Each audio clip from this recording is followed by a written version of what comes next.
Thank you for the invitation again to chat to everyone today about this. The last time I spoke about the early stages of our adaptation journey, and I just want to recap on that briefly, and then I'll take you through our adaptation plan, our actions, where we are currently, our plans for 2025, and just maybe some tips that we can share with you. So we have a adaptation plan for Herefordshire, which was commissioned in May 2023. But before I go into the detail, I just want to tell you where Herefordshire is. So we are in the West Midlands, and we are a beautiful rural county.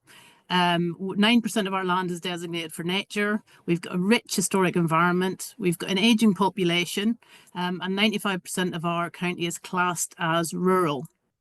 So I tell you how beautiful the county is and where we are. So we border Wales, Monmouthshire, Shropshire, Worcestershire, and the Forest of Dean.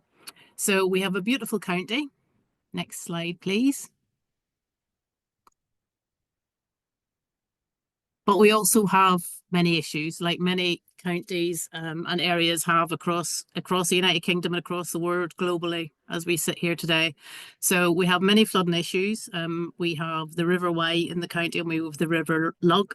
So one of these pictures, the one in the top there, was actually a road near me in the Worcestershire-Herefordshire borders.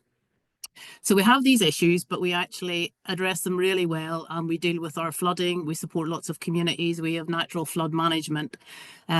So we have a lot of work to do around that as well, but I'll just take you back to the adaptation journey. So it's in recognition of all the problems that we have. Next slide, please. So we've been doing a lot on net zero and mitigation probably for the last 20 years. So we recognise that adaptation was the next stage, and we had an opportunity to get money from a special climate reserve pot, and you can look these up online if you wish for the background. So we developed the adaptation plan in conjunction and partnerships with our flood resilience team, our top communities team, who work out in communities with over 60 or 70 hubs across the county, parish councils, community groups, and we work with Sustainability West Midlands. So all the things Alan mentioned before is what we took on board, and they delivered a fantastic programme for us. Next slide, please.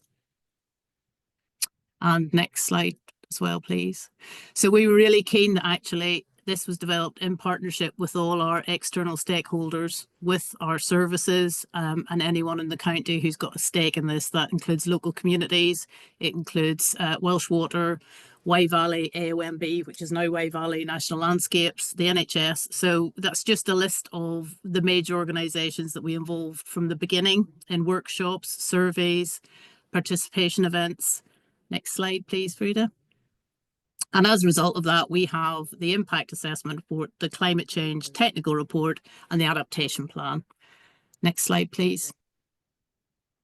And that's just a snapshot of the risk assessment, which is duplicating what Alan showed. Next one, please. And this was our 85 actions, and again, prioritised. And I'll take you through some of the examples here and the progress we've made. Next slide, please. And this is something that we wanted to highlight. This is one of 5 primary care network areas in Herefordshire. So we want to look at the lower super output areas and the most deprived communities in the county and how they're impacted on flooding. And I'm hoping by looking at this in 2025 with council teams and NHS, we'll be able to work with communities in those areas. Next slide, please. So we have an action plan. So what does that mean? We have 85, which is rather a lot. They are based on infrastructure, natural environment, governance, infrastructure, health, communities, and businesses. So basically, we had the action plan, and we had lots of internal communication and groups looking at the data for the risk assessment and impact assessment. So I basically re-established those internal contacts. And that was really helpful to gauge where people had progressed from when we first spoke to them back in May 2023 to the next stage, which is actually implementation. The one-to-ones work really well. And I know this seems to be a really simple tool, but actually We've got an action plan in Excel, which isn't ideal, but it serves the purpose for what we need it for, and with tabulated themes. And actually, when I'm talking to staff one-to-one in different services, it's really easy to go through that. And actually, for me, to highlight in conjunction with them the relevant sections for them, because people are so busy that they actually appreciate taking that one-to-one time to explain the benefits and actually where adaptation fits within their service. And staff actually feel less overwhelmed. We haven't set up an internal working group yet. We may do that in 2025, but so far the one-to-ones are working really well. And we've mapped existing activity in the county. As I say, we have a lot of flooding issues, we have a lot of farmland, a lot of problems with our soil. So actually mapping that existing activity, what's happening with all the wildlife groups and any support groups was really important to see where the gaps were. And you'll see this in the next slide, please. It's a very small map, I'm afraid, but you will see the River Wye, the River Lug, and the areas, the shaded areas, are current activity within our county. So a lot of this is around natural flood management, working with farmers to try and address some issues around there. We've got Wye Adapt to Climate Change, which is actually a Herefordshire Wildlife Trust project, which is running in along the Wye catchment. We have Malvern Hills National Landscape to the right, who are producing their own adaptation plan. And we have Wye Valley National Landscape in the south of the county, so they're doing their adaptation plan as well. So it just gives us an indication of what's happening in the county, because we're all trying to do the same thing. Adaptation, thankfully, is at the forefront of everyone's minds. The red dots you see there are actually local flooding groups. So our flooding resilience team support local groups to actually work in the area to become more resilient and to take either adaptation measures or to respond to emergencies better themselves, and they're better equipped. Next slide, please. So the working group was established in September 2024. This was really a follow-on from the initial consultations. So this is working with external partners primarily, and the response was really positive. Part of that may be optimal timing with other organisations like the NHS having to produce their own adaptation plans and national landscapes, but nonetheless, feedback and support has been really good. We've agreed a terms of reference, which was based on another West Midlands adaptation group. And one of the things that came out really clear from that, from the first meeting, was we need targets against this. You know, we're working together. What are the targets? What are the deadlines? And what are the outcomes? So they've actually requested targets and outcomes against each of those actions. Next slide, please. So we have here NHS Health and Care Integrated Board, Wye Valley National Landscape. I won't read them all out, but the NHS have been hugely supportive with this. Welsh Water, the Environment Agency, will join our meeting in February. So it's really trying to network to see what else other organisations are doing, so that we don't overlap and we don't duplicate, and that actually any actions we take as an organisation and with partners is supplementing what they're doing already and filling the gaps. And this is a quote from a member from the Integrated Care Board for Herefordshire and Worcestershire. I just asked the members, what's the benefits in this? I know we've only had 2 meetings, but what are the benefits for you? And it was actually sharing information that's going on in the county and actually supporting them with their adaptation work. And although we have an action plan to go through, one of the really important things for me to highlight is that as a result of those meetings, we're talking about joint projects going forward. So the Wye Valley Trust potentially work with the Wildlife Trust on some of their buildings for rain gardens. It's just one small example of work that we hope, collaborative work that we hope to come out of this. Next slide, please.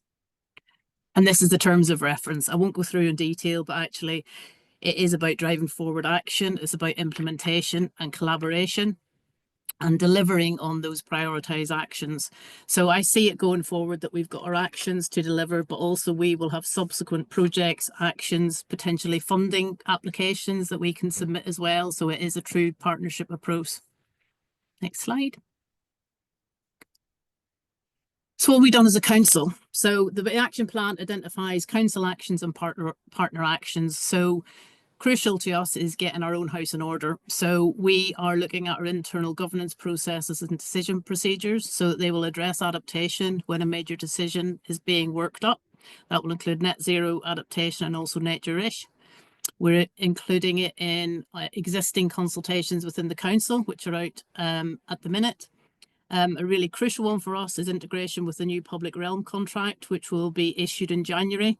So to ensure that that spec is considered adaptation. Obviously, our natural flood management scheme will continue. And it's really for us as well, it's about networking with other councils and local networks, which is why Ashton is really crucial and important for us. And obviously, we have to update the severe weather impact assessment database. And over the last 2 months, that's actually been updated every week by myself. Next slide. And this is just an example where I asked the group to look at the action plan and highlight maximum 3 actions that they could either part deliver, contribute to. So the way you adapt to climate change, which is a Herefordshire wildlife project, is already doing a lot of this work around natural environment with farmers and landowners. And the NHS, obviously, they will have their own adaptation plan, and also healthcare settings and the heat wave plan for England. Next slide, please. And this is something I want to highlight today. I don't know if any of you have heard of it. So the UK Health and Security Agency, they've developed a prototype local authority risk and adaptation tool primarily based on heat. We went to a sort of prototype meeting a couple of weeks ago. There were lots of emergency planning officers there, community resilience officer, but very few climate change officers.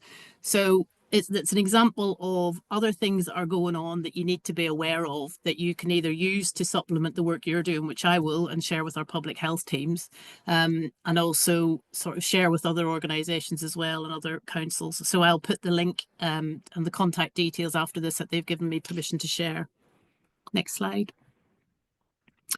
So 2025, these are just the 3 key things for us. It's not exclusive. So there are services that we haven't engaged with yet, purely due to resources and time.